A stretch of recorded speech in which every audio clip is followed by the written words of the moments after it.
오늘은 오바댜서를 통해 우리 회개의 제목을 함께 찾아보기를 원합니다. 오바댜서는 성경에서 제일 찾기 힘든 책입니다.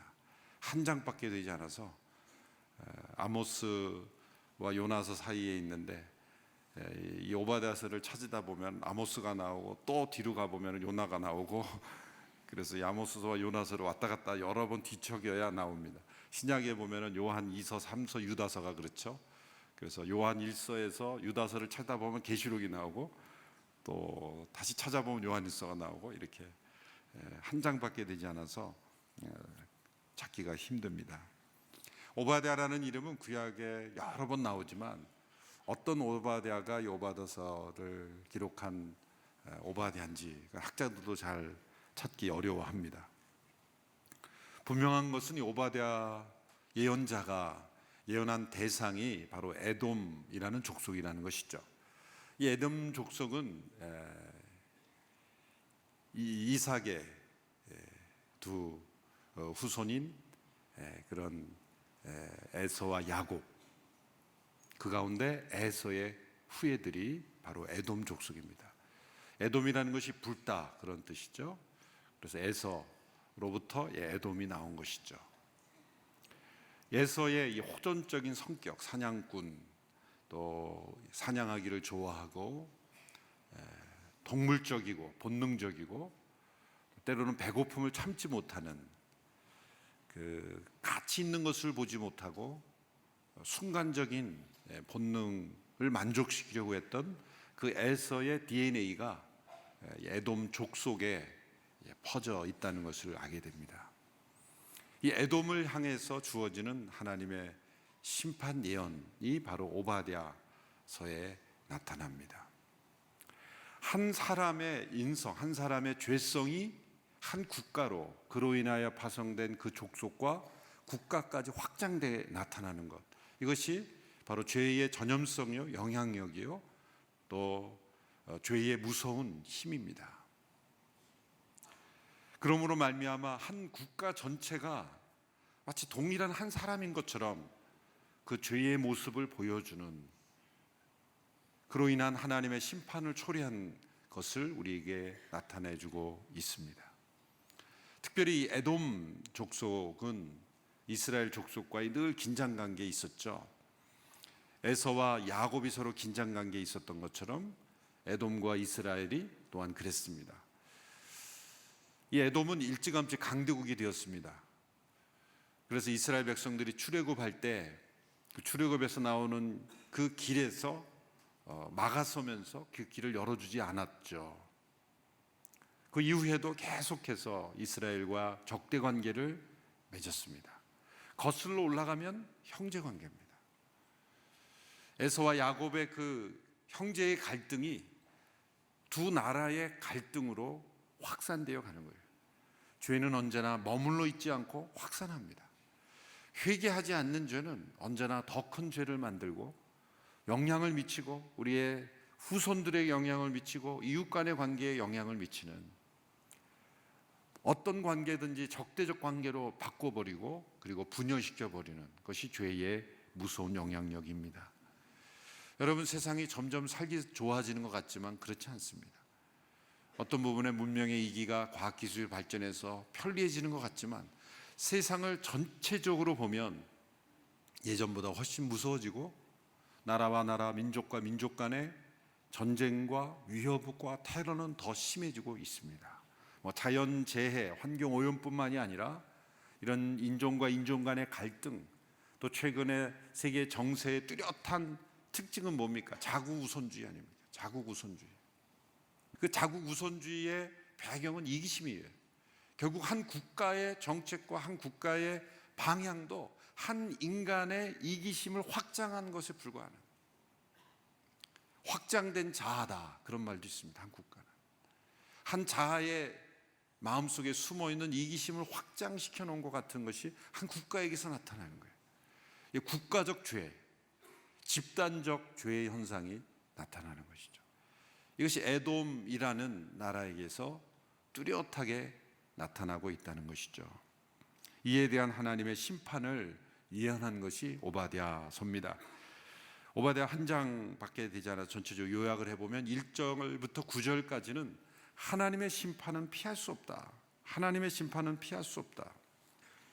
이 오바댜서에 나타난 에돔 족속들은 어디에 살았냐면은 바위에, 요새같이 바위를 실제로 파서, 에돔 그쪽으로 가면은 이 높은, 이스라엘보다는 훨씬 더 지형이 높고 높은 산들이 있었기 때문에 바위 산들을 파서 그 가운데 요새를 만들어서 살았다고 합니다. 바위굴 속에 살고 거기까지 가는 길은 이렇게 꼬불꼬불 여러 굽이쳐 가는 길들이 있기 때문에 외부 민족들이 이렇게 침략해 들어오다가는 다 소멸돼 버릴 수밖에 없는 그러한 어떤 나름대로 천의 요새다.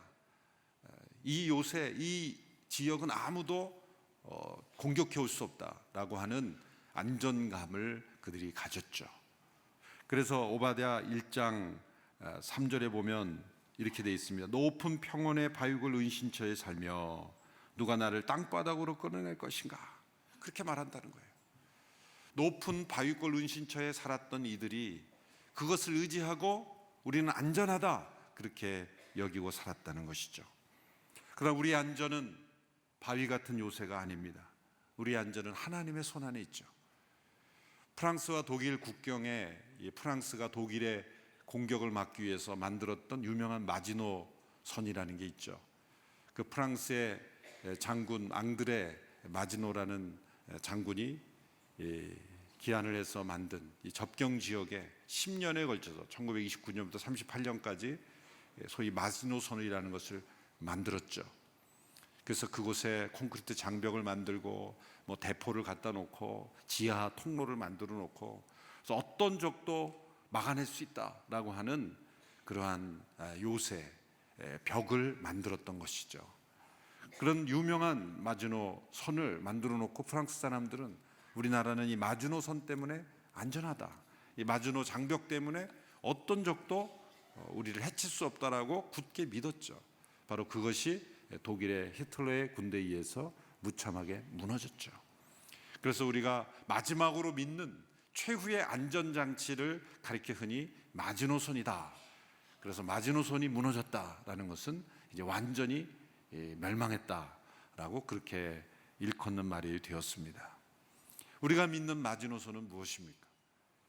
에돔 족속은 그들이 처하는 바위골, 높은 곳에 있는 이 바위굴 속에 파놓은 우리의 은신처는 누구도 우리를 해칠 수 없을 것이다, 그걸 의지했지만 하나님은 거기서부터 끌어내시는 거예요.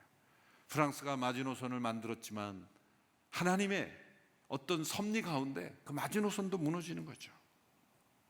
아무리 많은 시간과 에너지를 들여 우리를 보호하는 장벽을 쌓아도 하나님의 심판은 견딜 수 없다는 거예요.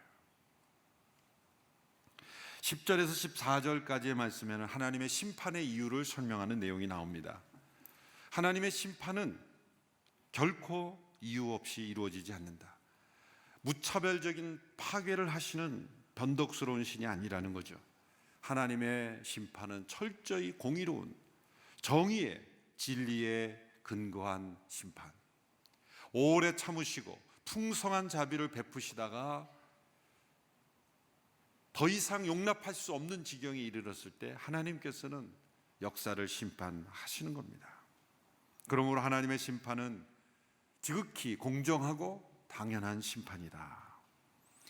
오바댜서에 나타난 에돔에 대한 하나님의 심판은 단지 이스라엘을 괴롭혔기 때문에 보복의 어떤 심판 그 차원이 아닙니다. 이스라엘의 민족신이 에돔, 이스라엘을 괴롭힌 에돔이라는 족속에 대해서 보복하는 그런 내용이 아니라는 것이죠. 에돔이 심판받는 두 가지 중요한 이유를 지적합니다. 첫째는 10절에 나옵니다. 10절의 말씀을 보면 그것은 동생 야곱에 대한 잔인한 폭력이라고 지적합니다. 10절의 말씀 우리 같이 읽겠습니다. 시작. 내 동생 야곱에게 행한 폭력 때문에 내가 수치를 뒤집어 쓸 것이고 내가 영원히 멸망하게 될 것이다. 에돔 족속은 이스라엘을 동생이라 생각하지 않습니다. 어쩌면 에서도 야곱을 향해서 넌 내 동생이 아니야 라고 생각할 수도 있습니다. 그런데 하나님께서는 오랜 역사가 흘러서 이제 에돔 족속들은 이스라엘 족속 예전에 에서와 야곱의 형제관계의 그 역사도 다 잊어버리고 아무런 인식이 없을지도 모르지만 내 동생이다. 이것이 하나님께서 역사를 보는 시각과 우리가 보는 시각과 다른 거예요. 내 동생 야곱에 대하여 내가 잔인한 폭력을 행했다. 두 번째는 11절부터 13절까지의 내용을 보면 동생 야곱의 재난을 조롱하고 기뻐하고 함께 이방인들의 약탈에 참여한 죄를 묻습니다. 11절 13절의 말씀을 보십시오. 제가 읽어보겠습니다. 11절부터 13절까지입니다. 내가 수수방관하고 서 있던 그날 곧 낯선 사람들이 야곱의 재산을 가져가고 이방 사람들이 그의 문으로 쳐들어가 예루살렘을 두고서 제비뽑게 하던 그날에 너도 그들 가운데 한 사람과 같았다. 내 동생의 날 곧 불행의 날에 너는 방관하지 말았어야 했다. 유다 자손들이 멸망하는 날에 그들을 보고 너는 즐거워하지 말았어야 했다. 그들의 고난의 날에 너는 입을 크게 벌리지 말았어야 했다. 내 백성들의 재앙의 날에 내가 그들의 성문으로 행진하지 말았어야 했다. 그들의 재앙의 날에 너만은 그의 재앙을 방관하지 말았어야 했다. 그들의 재앙의 날에 너는 그들의 재산에 손대지 말았어야 했다. 무엇을 말씀합니까? 동생 야곱이 멸망할 때 에돔 족속들이 기뻐했다는 거예요. 심지어 조롱했다는 거예요. 입을 크게 벌리고 즐거워했다는 거예요. 그리고 다른 갈디아인들, 이방인들이 그 민족을, 동생 민족을 칠 때 함께 약탈하며 차지했다는 거예요. 수수방관할 뿐만 아니라 약탈에 참여할 뿐만 아니라 이스라엘 민족의 멸망을 조롱하고 기뻐하고 즐거워했다. 이스라엘이 멸망한 것은 하나님의 심판이죠. 하나님의 정당한 심판이에요. 하나님이 심판받아 마땅하기 때문에 심판하시는 거예요. 그럼에도 불구하고 우리는 그것을 조롱할 자격이 없는 거예요. 아무리 벌받아 마땅한 사람이라도 그에 대하여 조롱하고 입을 벌리며 즐거워하면 안 돼요. 선인이 억울하게 벌을 받으면 때로 우리가 안타까워하는데요, 거기에 머물러서는 안 되고 우리는 악인이 벌을 받아도 우리는 조롱하고 기뻐하면 안 된다는 거예요. 그리고 우리 안에 무서운 죄가 나타나는 거예요. 에돔은 이스라엘이 망해가는 모습을 보고 조롱하고 즐거워했다. 여러분, 우리의 이웃에 대해서도 정말 내가 받아들이기 힘들고 나를 어렵게 하고 나를 괴롭힌 원수 같은 사람이 망했다 그러면요, 사람인들 있는 데서는 안 해도 혼자 집에 가서 야호 그러면서 막 즐거워하면 안 된다는 거예요. 저도 사실 몇 번 그런 적이 있어요. 제가 그랬다는 거예요. 제가 이 말씀을 보니까 그게 무서운 죄구나. 그게 내가 지금 하나님의 심판을 자초하는 엄청난 죄의 모습이구나. 자기가 마땅히 잘못해서 그런 벌을 받을 만한 사람인데도 불구하고 너는 조롱하거나 기뻐하거나 즐거워하면 안 된다. 너 또한 하나님의 심판의 대상이 되는 모습이다. 누구든 아무리 악한 사람이라 할지라도 그가 하나님의 심판을 받고 있을 때 함께 슬퍼할 수 있는 마음이 아버지의 마음을 갖는 거예요. 안타까워하고 조롱하거나 기뻐하고 즐거워하지 마라. 이것이 하나님의 음성입니다. 15절로 21절의 마지막 구절의 내용은 이 에돔에 대한 하나님의 보훈과 이스라엘의 회복을 말씀합니다. 하나님은 악한 자들에 대해서 즉시 문책하고 심판하지 않으십니다. 하나님의 때를 기다리시죠. 그러나 언제나 그때는 공통점이 있어요. 사악한 자들이 하나님의 심판을 받게 되는 그때는 언제냐면 나는 안전하다 라고 여길 그때라는 거예요. 자기 자신에 대한 프라이드, 자존심, 자만 완전히 빠져서 나는 안전하다, 에돔 족속이 지금 우리는 안전하다 할 때 하나님은 그를 무너뜨리세요. 우리가 이 오바댜서를 통해서 몇 가지 중요한 교훈을 받아야 합니다. 에돔의 멸망의 원인은 무엇입니까? 그래서 많은 사람들이 이렇게 쓰는 말처럼 참을 수 없는 그들의 가벼운 교만입니다. 교만은 우리를 가볍게 합니다. 교만은 우리 자신을 속이게 만들어요. 1장 3절의 말씀을 다시 한번 읽어보십시오. 끝까지 한번 읽어보시면 뒤에 그 원인이 나옵니다. 1장 3절의 말씀 같이 읽겠습니다. 시작. 높은 평원의 바위굴 은신처에 살며 누가 나를 땅바닥으로 끌어낼 것인가 라고 스스로 말하는 사람들아, 내 교만한 마음이 너를 속였다. 교만한 마음은 우리 자신을 속게 합니다. 자신을 속이기 때문에 심지어 옆에 있는 사람도 볼 수 있는 것을 자신이 못 보게 하는 게 교만이에요. 자기가 처한 위험을 보지 못하게 합니다. 나는 안전하다, 그렇게 자신을 속이게 되는 거예요. 자기가 처한 위험을 알지 못하게 되는 거예요. 그런데 이 교만은 개인적인 위험, 개인적인 어떤 교만에 머무르는 것이 아니라 이 에돔이라는 나라 전체가 집단적인 교만에 빠져 있고 국가적인 교만에 빠져 있다는 거예요. 에돔은 아주 작은 나라입니다. 그런데도 자신들이 가진 그 바위굴 그거 하나 믿고 교만했어요. 아무것도 아닌데 하나님께서 그냥 손가락 하나로 움직이시면 무너지는 그 바위 굴들을 의지하며 우리는 안전하다고 말했다. 저는 이 에돔을 보면서 우리나라를 생각해 봤어요. 우리나라가 얼마나 사실 작은 땅입니까? 지하 자원이 좀 있긴 합니다만 그렇게 있는 것도 아니에요, 사실. 지하 자원이 풍부합니까? 삼면은 바다로 되어 있죠. 사실 우리가 교만할 게 없어요. 자랑할 게 없어요. 그러니까 정말 우리는 겸손해야 살 수 있는. 가끔 우리나라, 우리 자신을 보면 우리나라가 국가적 교만에 빠져 있는 게 아닌가, 집단적인 교만에 빠져 있는 게 아닌가.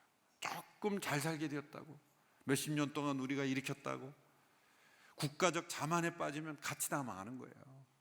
뭐 나는 괜찮겠지, 천만에요. 역사는 언제나 한 국가가, 공동체가 집단적으로 망했지 나는 아니겠지, 아닙니다.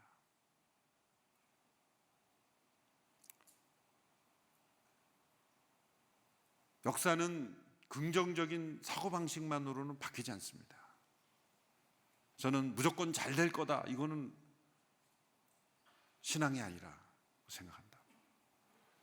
철저한 돌이킴이 있을 때 하나님께서 회복을 주시는 것이지, 예루살렘 멸망 직전에도 평안하다, 평안하다, 평안하다 그렇게 외쳤던 선지자들이 있었던 것처럼 무조건 잘 될 것이다 아니죠. 진짜 이렇게 가다간 다 망할 수도 있는 거예요. 국가적 교만을 회개해야 되는 거예요. 우리 조상의 교만도 우리가 회개해야 되는 거예요. 우리 모두에게 사로잡혀 있는 그 국가적 교만을 회개하지 않으면 국가가 미래가 없는 거예요. 적극적 사고방식을 가지고 있는 사람이 지옥에 가서 뭐 하고 있는가 보니까 여기는 지옥이 아니야, 여기는 지옥이 아니야, 그렇게 자기 체면을 걸고 있다는 거예요. 그래 봐야 거기는 지옥이에요. 긍정적인 사고방식만으로는 역사를 바꿀 수 없어요. 조금 개선은 되는 것 같죠. 그건 아니에요. 오히려 그걸 뒤집으면 또 교만이 될 수 있는 거예요. 우리의 긍정은 철저한 자기 부정에 의한 회개에 근거한 하나님의 긍정을 받는 것이지, 내가 만들어내는 자기 긍정은 교만으로 빠져버리는 거예요. 집단적 교만. 여러분, 우리는 할 수 있다라는 그러한 어떤 생각 속에 그것이 국가적 교만에 빠지지 않았을까. 바로 이 에돔이 빠졌던 국가적 이 집단적인 교만이 있었다는 거예요. 그것에 자기 자신이 속고 있었다는 거예요. 그 교만은 회개를 통해서만 벗을 수 있는 거예요. 교만이라는 그 쇠사슬에서는 회개를 통해서만 그 풀리는 거예요. 적극적 사고방식으로도 풀리지 않습니다. 아무리 우리가 주문을 외우고도 풀리지 않아요. 어떤 주술행위로도 풀리지 않습니다. 이것은 회개로만 풀리는 거예요. 교만한 자는 다른 사람을 쉽게 무시하고 조롱하고 다른 사람의 멸망을 기뻐합니다. 마땅히 멸망받을 사람이라 할지라도 여러분, 조롱하고 기뻐하면 안 돼요. 뉴스에 벌받고 그런 사람들 보면서 여러분 조롱하지 마십시오. 그걸 기뻐하지 마십시오. 슬퍼하고 안타까워하고 그리고 같이 회개해야 되는 거예요. 그게 우리가 이 어려운 속에서 벗어날 수 있는 길이에요. 누군가를 조롱하고 누군가의 불행을 즐거워하고 있다면 그 교만이라는 거예요. 그 안에 있는 교만이고 그 또한 심판의 대상이 되는 거예요. 수수방관하고 입 벌리며 즐거워했던 이러한 어떤 그 에돔의 모습. 여러분, 누군가 쉽게 친구가 되려면 어떻게 하면 되는지 아세요? 누군가를 험담해 보면 금방 친구가 돼요. 사람은 좋은 얘기를 하면서는 친구 잘 안 돼요. 희한해요. 그런데 누군가를 험담하려고 딱 모이면요, 뭐 10분 안에 금방 동지가 돼버려요. 이게 무서운 교만의 전염력이에요. 죄의 영향력입니다. 험담하는데 함께 친구가 되지 않고 우리 모두가 선한 뜻으로 하나 되는 저희들이 되기를 원하며 함께 회개하는 데 하나 되기를 원합니다. 에돔은 이스라엘을 형제라고 생각하지 않았지만 하나님은 내 동생 야곱이다. 마치 집을 나간 둘째 아들이 돌아왔을 때 첫째 형이 뭐라 그랬습니까? 그 형이 자기 동생이라고 안 그래요. 집을 갔다가 돌아온 방탕한 이 아들이 돌아오매 그랬더니 이 아들이, 그러니까 당신 아들이요 그런 거야 아버지한테. 그랬더니 아버지는 뭐라고 말합니까? 내 동생이 다시 돌아왔기로 우리가 기뻐하고 즐거워하는 것이 마땅치 아니하냐. 아버지는 계속 내 동생이라고 말하고 형은 이 아들이 그러는 거예요. 하나님은 에돔을 향해서 이스라엘이 내 동생이다. 여러분, 우리의 이웃 나라들을 우리의 형제라고 생각해 보셨습니까? 그저 우리가 더 뺏기지 않으려고 더 가지려고 싸우려는 대상이 아니라 내 동생이다. 1장 12절의 말씀을 보십시오. 내 동생의 날, 같이 읽어보겠습니다. 시작. 내 동생의 날, 곧 불행의 날에 너는 방관하지 말았어야 했다. 유다 자손들이 멸망하는 날에 그들을 보고 너는 즐거워하지 말았어야 했다. 그들의 고난의 날에 너는 입을 크게 벌리지 말았어야 했다. 다 이게 교만한 자의 모습이에요. 방관하고 즐거워하고 입을 크게 벌리는, 그 벌린 입으로 교만의 죄가 쏟아져 나오는 거예요. 국가 간에 있는 깊은 증오심도 결국은 죄의 확장일 뿐인 거예요. 애국심도 잘못되면은요, 교만한 국가적인 교만이 될 수 있는 거예요. 건강한 애국심이 있어야지. 잘못된 애국심은 교만한 죄가 되는 것이죠. 무서운 말입니다. 영원히 안전한 나라 없습니다. 여호와의 날이 오면 에돔을 심판하셨듯이 열국도 심판하실 것이다. 모든 열방들은 하나님의 재앙과 진노의 잔을 한 방울도 남기지 않게 될 것이다. 이 구약에 나타난 역사의 수많은 열방에 대한 하나님의 심판은 이제 완전히 이루어지지 않았지만 장차 올 여호와의 날에 임할 요엘서에서도 여호와의 날이 예언되어 있죠. 여호와의 날은 아직 오지 않았어요. 모든 국가와 민족들이 이렇게 하나님이 에돔을 심판하시고 이스라엘 심판하시듯이 심판한 날이 올 것이다. 그 심판의 대상은 뭡니까? 교만입니다. 우리 안에, 국가 안에, 민족 안에 이 교만이 퍼져 있을수록 하나님의 심판을 자초하는 거예요. 더 강한 심판을 받는 거예요. 우리나라와 민족이 하나님 앞에 겸손한 민족이 되게 하여 주십시오. 에돔에 하나님의 심판이 됐던 것처럼 이렇게 죄를 기뻐하고 즐거워하고 교만에 빠지지 않게 해주십시오. 기도해야 되는 것입니다. 여호와의 날이 임할 것이다. 이 무서운 하나님의 심판이 우리에겐 단지 두려움이 돼서는 안 돼. 두려움이 아니라 힘이 돼야 되는 거예요.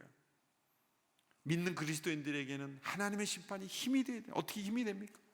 부당한 고난을 당할 때, 어려운 인생의 길을 걸을 때, 핍박받고 있을 때, 내가 억울한 누명을 쓰고 사람들의 모함을 받고 있을 때 하나님의 심판은 우리에게 힘이 되는 거예요. 후반부에 보면 이스라엘과 에돔의 운명이 역전됩니다. 17절, 18절의 말씀을 보십시오. 같이 읽습니다. 시작. 그러나 시온산에는 피할 사람이 있고 그것은 거룩한 곳이 될 것이다. 야곱 족속은 자기 유업을 차지하게 될 것이다. 야곱 족속은 불이 되고 요셉 족속은 불꽃이 될 것이다. 그러나 에서 족속은 그루터기가 돼 그들이 그것들을 태우며 삼킬 것이다. 시온산에는 피할 사람이 있고 그것은 거룩한 곳이 될 것이다. 하나님께서는 시온산을 다시 성산으로 만드시고 그곳에 그 백성들을 다시 거하게 하실 것이다. 이 예언은 포로 귀환을 통해 1차적으로 이루어졌죠. 그러나 그 뒤에 보면 요셉 족속이라는 이 요셉 족속은 이전 150년 전에 이미 그 흩어져 버린 족속이에요. 그들 또한 회복시킨다는 것은 하나님께서 단지 이스라엘만이 아니라 그리스도 안에서 하나님의 백성들을 회복시킨다는 것을 예언하고 계십니다. 그러면 에돔에는 구원의 기회가 주어지지 않는가? 그렇지 않습니다. 택한 이스라엘 백성들을 돌아오게 하시고 구원하시는 하나님의 자비로우심은 에돔에 대해서도 구원을 베푸십니다. 21절 마지막 구절을 보십시오. 같이 읽겠습니다. 시작. 에서의 산을 다스리기 위해 구원자들이 시온산으로 올라갈 것이다. 그리고 그 나라는 여호와의 것이 될 것이다. 에서의 산, 에돔을 다스리기 위해 구원자들이 시온산으로 올라. 시온산에 임하시는 그 통치자가 에서의 산들도 통치하신다는 거예요. 그들에게도 구원이 임하고 그들에게도 하나님의 나라가 허용되어 있다 말씀이죠. 결국 하나님은 이 심판의 과정을 통해 우리를 구원하기 원하시는 거예요. 에돔도 구원하기를 원하시는 거예요. 이스라엘 구원이시고 온 열방을 다 구원에 이르시긴 하나님. 우리가 우리의 교만으로부터 회개하며 나아갈 때 하나님 우리를 구원하시기를 기뻐하십니다. 이 아침에도 우리가 우리의 교만을 회개하기를 원합니다. 우리나라와 민족 가운데 깊이 뿌리 내려 있는 이 국가적 집단적인 교만을 우리가 회개하게 되기를 원합니다.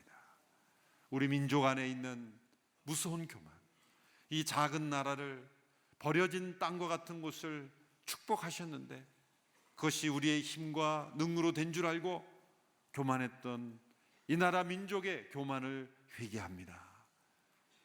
다른 이들의 멸망을 즐거워하고 조롱하고 때로 참여했던 우리의 죄를 회개합니다.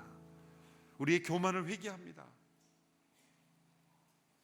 우리는 다른 나라의 불행을 나의 행복으로 여겼던 그러한 국가적 교만도 회개합니다.